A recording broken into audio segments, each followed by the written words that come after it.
प्यारे बच्चों, 11th class के फिजिक्स के चौथे चैप्टर समतल में गति के 7वें लेक्चर में आपका स्वागत है। इससे पहले इस चैप्टर में हम सदिशों के बारे में पढ़ चुके थे कि सदिश क्या होता है, सदिश कितने प्रकार का होता है।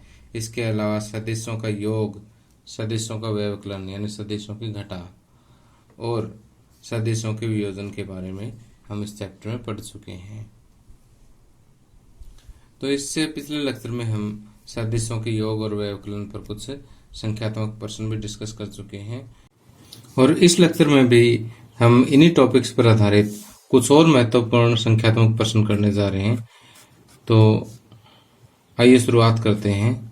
तो सबसे पहले मैं आपको एक बार फिर से वो फार्मूले रिवाइज करवा देता हूं जो हम इन संख्यात्मक प्रश्न में, न्यूमेरिकल क्वेश्चन में हम यूज करेंगे।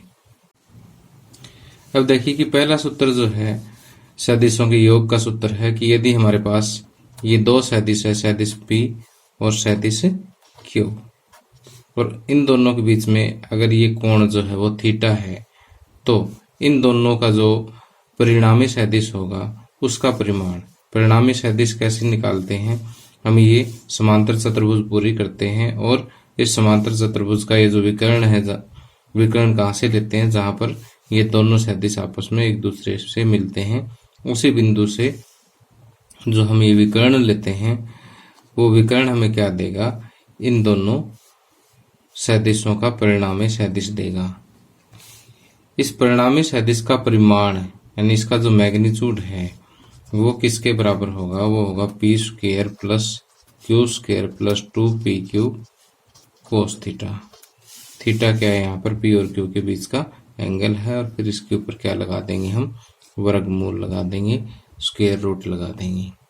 ठीक, तो एक तो ये परिणामी सदिश के परिमाण का जो सूत्र है वो यहाँ पर यूज होगा।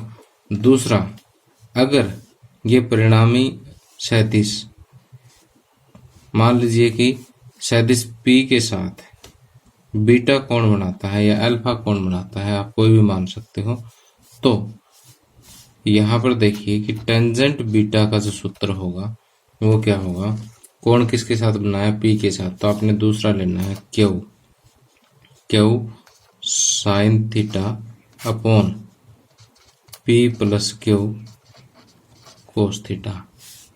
तो इससे हमें R की दिशा मिल जाएगी इस सूत्र से। और अब देखिए कि दो सदिशों का जो योग है उसका परिणामी सदिश का परिमाण अधिकतम कब होगा, यानी R की जो वैल्यू है वो अधिकतम कब होगी।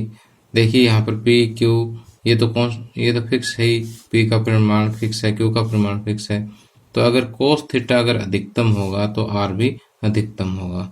और कोस थीटा की अधिकतम वैल्यू जो है, कोस थीटा की अधिकतम वैल्यू क्या हो सकती है, 1 हो सकती है, और वो भी कब हो सकती है, जब theta is equal to 0 degree हो, यानी जब P और Q दोनों की दिशा जो है वो समान हो, दोनों की दिशा समान हो, तब R जो है वो क्या होगा, अधिकतम होगा, मैक्सिमम होगा ये।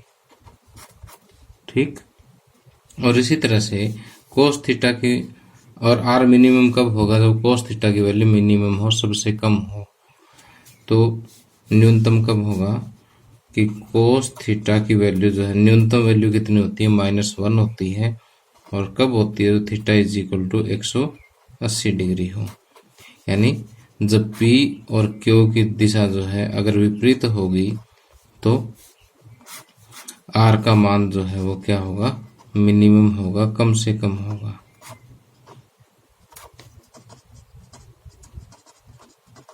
ओके, तो यहाँ पर आपने बात याद रखनी है कि दो सदिशों के योग के परिणामी सदिश का परिमाण जो है वो अधिकतम कब होगा, जब दोनों एक ही दिशा में कार्य करें, और जब ये विपरीत दिशा में कार्य करें तो परिणामी सदिश का परिमाण जो है वो सबसे कम होता है, न्यूनतम होता है। इसके अलावा अगर हमें इनका व्यवकलन करना हो, यानी जब P vector minus Q vector find out करना, ये तो क्या था, P vector plus Q vector का परिमाण था। तो अगर माइनस करना हो तो हम देखिए क्यू क्यू का नेगेटिव इसमें जोड़ देते हैं और ये पैरेललोग्राम कुछ ऐसे कंप्लीट होगी। तो ये सारा कुछ मैं आपको समझा चुका हूँ। जस्ट यहाँ पर आपको फार्मूला बता रहा हूँ मैं कि P square plus Q square minus 2pq cos theta आपने कर देना है यहाँ पर बस। ओके, तो इन दोनों सूत्रों के बाद अब हम बात करते हैं सदिशों के वियोजन की। सदिशों का वियोजन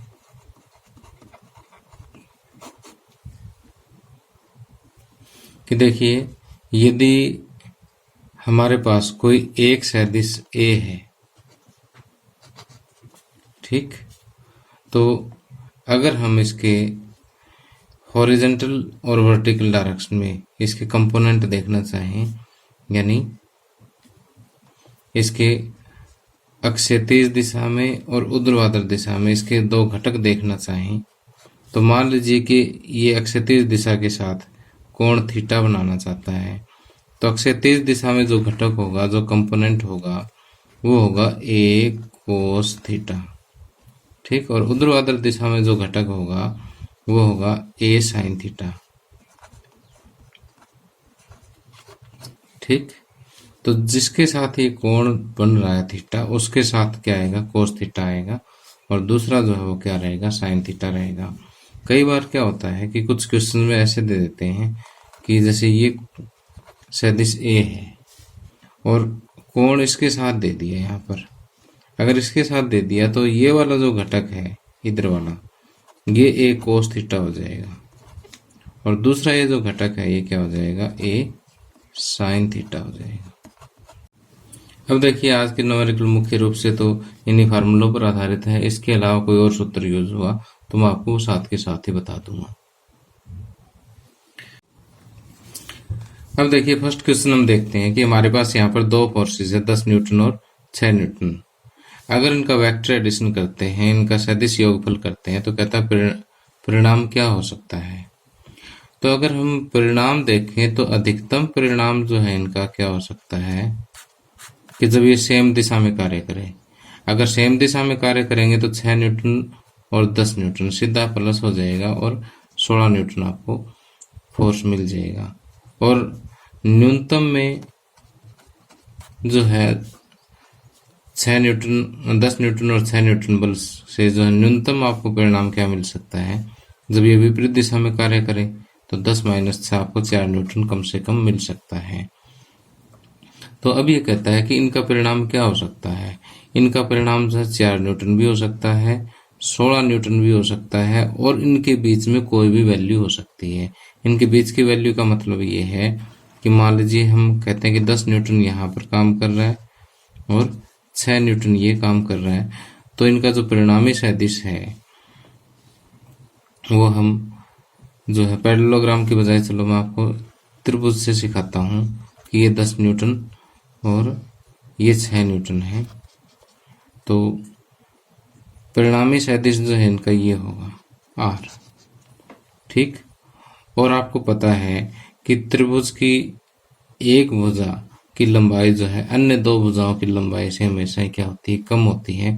तो इसका मतलब आर का जो परिमाण है वो क्या होगा, 10 न्यूटन प्लस 6 न्यूटन, यानी इन दोनों से 16 न्यूटन से हमेशा इसका क्या रहेगा, कम रहेगा, ठीक। तो इन दोनों के सदिश योगफल का परिमाण जो है, इन दोनों के बीच की भी कोई 4 न्यूटन और 16 न्यूटन के अलावा इन दोनों के बीच की भी कोई वैल्यू हो सकती है। तो देखिए 2 न्यूटन इनके बीच में नहीं आता, तो इसका मतलब ये नहीं है। 18 न्यूटन भी इनके बीच में नहीं आता, 21 न्यूटन भी फालतू हो जाता है 16 न्यूटन से, और 8 न्यूटन जो है इस रेंज के अंदर आता है। तो हम ये कहेंगे कि इनका परिणाम जो है वो 8 न्यूटन हो सकता है, ठीक। अब देखिए, इसी पर आधारित मैंने आपको अगला प्रश्न दिया है कि विस्थापन सदिश के युग्म का परिमाण दिया है। विस्थापन सदिश के कौन सी युग्म का योग 13 सेंटीमीटर परिमाण का परिणाम नहीं दे सकता। कि यहाँ पर आपको कहता है कि ये दो विस्थापन सदिश दे रखे हैं और इनका जो रिजल्टेंट है, इनका जो परिणाम है, उसका परिमाण, रिजल्टेंट का मैग्नीट्यूड आपको दे रखा है 13 सेंटीमीटर। ठीक, तो इनमें से 13 सेंटीमीटर कौन नहीं दे सकता? तो अगर हम बात करें कि 4 सेंटीमीटर और 16 सेंटीमीटर, 4 और 16 जो है कम से कम आपको दे देंगे 16 माइनस 4 12 सेंटीमीटर, और ज़्यादा से ज़्यादा दे देंगे 16 और 4 20 सेंटीमीटर। तो 13 सेंटीमीटर इनके बीच में आता है, तो इसका मतलब ये तो दे देगा। और क्वेश्चन क्या है कि कौन नहीं दे सकता? अब 20 और 7, 20 और 7 में से मिनिमम हो जाएगा 13 सेंटीमीटर और मैक्सिमम हो जाएगा 27 सेंटीमीटर, इसका मतलब ये भी दे देगा। और इसी तरह से अगर हम बात करें डी ऑप्शन की, 8 और 6 14 सेंटीमीटर तो हो गया इसका मैक्सिमम, और 2 सेंटीमीटर। ये जो सी ऑप्शन को ध्यान से देखिए कि मिनिमम आपको मिलेगा यहाँ पर 14 सेंटीमीटर और मैक्सिमम मिलेगा आपको 16 सेंटीमीटर। तो इन दोनों विस्थापन सदिशों का जो परिणामी सदिश होगा, उसका परिमाण जो है वो 13 सेंटीमीटर नहीं हो सकता, क्योंकि वो इस रेंज में नहीं आता। ओके, इसलिए सी ऑप्शन इज करेक्ट। आगे क्वेश्चन देखिए, कहता है कि एक बल अक्षैतिज से 60 डिग्री का कोण बनाता है, इसके अक्षैतिज व ऊर्ध्वाधर घटक ज्ञात कीजिए। तो यहाँ पर आपको ये दिया हुआ है कि एक ये कोई सदिश है, इस सदिश को मान लीजिए मैं ए कह देता हूँ, और ये अक्षैतिज के साथ 60 डिग्री का कोण बनाता है। कितने डिग्री का कोण बनाता है? 60 डिग्री का। अब इसका आपको ज्ञात करना क्षैतिज घटक यानी ये वाला कंपोनेंट ज्ञात करना है, और ऊर्ध्वाधर घटक यानी ये वाला कंपोनेंट आपको ज्ञात करना है।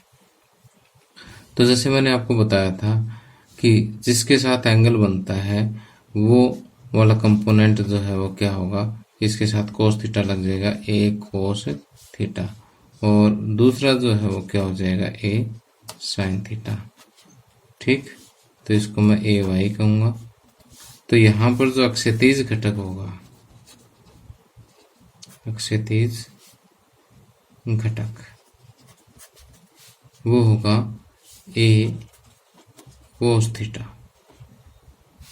ठीक, तो ए कोस थीटा का मतलब 60 डिग्री, और कोस 60 डिग्री की वैल्यू क्या होती है, 1/2। तो अक्षैतिज घटक हो जाएगा a/2, और ऊर्ध्वाधर घटक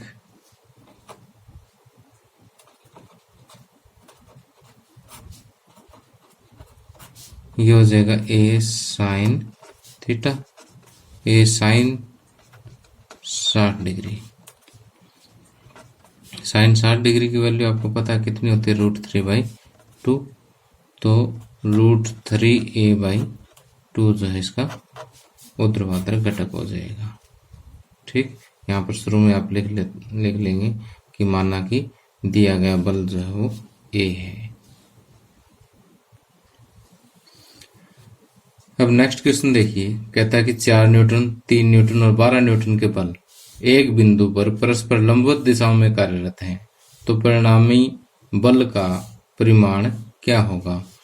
तो देखिए यहाँ पर हम ये मान लेते हैं कि ये एक बिंदु है जहां पर ये 3 बल जो है वो लग रहे हैं। जो एक्स एक्सिस की दिशा में जो बल है वो मैं मान लेता हूँ कि 4 न्यूटन है। यहाँ पर जो बल है वो 3 न्यूटन है, और इस दिशा में जो बल है वो 12 न्यूटन है। ये एक दूसरे के परपेंडिकुलर हो गए, लंबवत हो गए हैं। तो इनको आप ऐसे भी लिख सकते हो कि जैसे मान लीजिए ये एक्स एक्स है, इसको मैं वाई एक्स मान लेता हूँ और इसको जेड एक्स मान लेता हूँ। तो यहाँ पर इन तीनों बलों का जो परिणामी बल है उसको मैं कुछ इस तरह से रिप्रेजेंट कर सकता हूँ कि 4i, क्योंकि एक्स एक्सिस की दिशा में जो यूनिट वेक्टर वो i लेते हैं, वाई एक्सिस की दिशा में जो इकाई सदिश है वो j लेते हैं, और जेड एक्सिस की दिशा में जो इकाई सदिश है वो k लेते हैं। तो इसको हम ऐसे रिप्रेजेंट कर सकते हैं 4i + 3j + 12k। ठीक, तो अब ये परिणामी सदिश तो इनका निकल गया, लेकिन अब इसका परिमाण पूछा है, इसका मैग्नीट्यूड पूछा है। परिणामी सदिश का मैग्नीट्यूड तो निकालना बिल्कुल सिंपल है कि जैसे आई का जो कोफिशिएंट है उसका स्क्वायर प्लस जे के कोफिशिएंट का स्क्वायर प्लस के कोफिशिएंट का स्क्वायर और फिर इनका रूट। 4 का स्क्वायर हो जाएगा 16, 3 का स्क्वायर हो जाएगा 9 और 12 का स्क्वायर 144। तो ये हो जाएगा कुल मिलाकर के 169 का रूट हो जाएगा 13। तो यहाँ पर क्योंकि हम फोर्सेस की बात करें, इकाई इसकी किस में, न्यूटन में है, तो ये 13 न्यूटन जो इसका आंसर आ जाएगा। और वैसे भी अगर 3 फोर्सेस एक दूसरे से परस्पर क्या हो, लंबवत हो, और उनके परिणामी बल का परिमाण ज्ञात करना हो, तो तीनों का स्क्वायर करके ऐड करके उसका रूट कर देते हैं। ठीक, अब आगे आपको दिया हुआ है कि एक सदिश ए दे रखा है 4i plus 3j plus 6k, और दूसरा सदिश आपको दिया हुआ है सदिश बी जो है -i plus 3j minus 8k के परिणामी सदिश के समांतर एकांक सदिश। पहले तो इनका परिणामी सदिश ज्ञात कीजिएगा कि परिणामी सदिश जो है वो ए वेक्टर प्लस बी वेक्टर, परिणामी सदिश में मान लेता हूँ कि r है। अब अगर ए सदिश प्लस बी सदिश करते हैं, अगर इनका योग करना है तो जो i का कोफिशिएंट है वो i में जुड़ जाएगा, यानी 4 प्लस में इधर कोफिशिएंट कितना -1, इसके साथ हमने लगाया i। फिर j का कोफिशिएंट लेंगे 3, इधर से भी j का कोफिशिएंट कितना 3, 3 प्लस 3 इनके साथ लगा दिया हमने j, और k का कोफिशिएंट 6 और इधर है -8 और उसके साथ लगा दिया हमने k। तो ये हो गया 4 में से गए 3i प्लस 3 और 3 6j, और 6 में से 8 घटेंगे तो -2k। तो ये आ गया इन दोनों का परिणामी सदिश। और अब किसी भी सदिश के दिशा में अगर एकांक सदिश ज्ञात करना हो, अब ये पता है कि आपको मान लीजिए कि एक सदिश ए है, उसका एकांक सदिश हमने पढ़ा था कि वो सदिश बटे में सदिश का परिमाण। तो यहाँ पर अगर आपको r की दिशा में उसका एकांक सदिश ज्ञात करना है तो आपको r डिवाइड बाई r का मैग्नीट्यूड लेना पड़ेगा, r का परिमाण लेना पड़ेगा।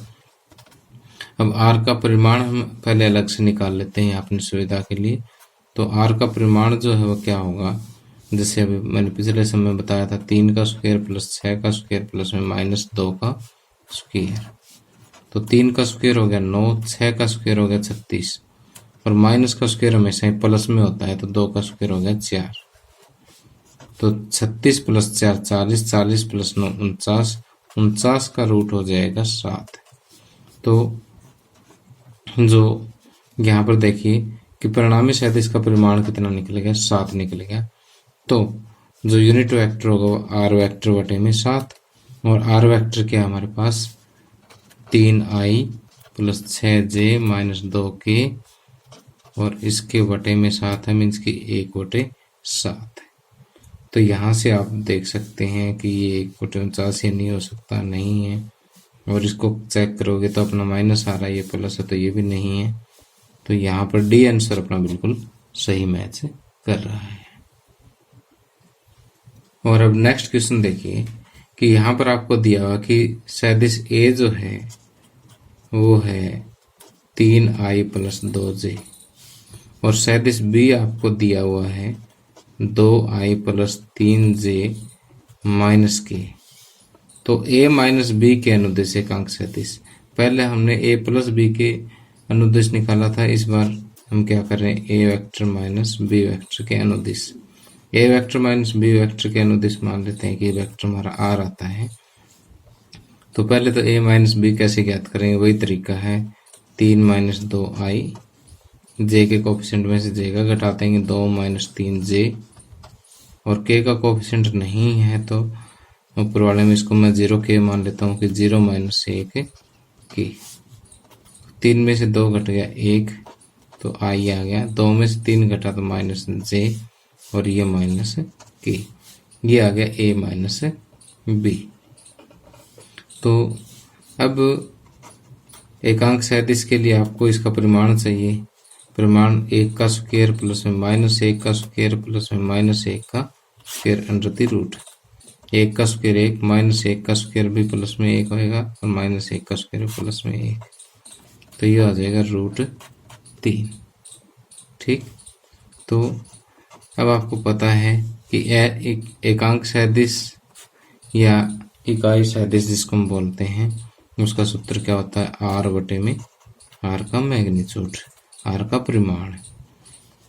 तो ये आ जाएगा i माइनस जे माइनस के बटे में √3, या इसको आप ऐसे सिंपल भी लिख सकते हो, 1/√3 i माइनस जे माइनस के।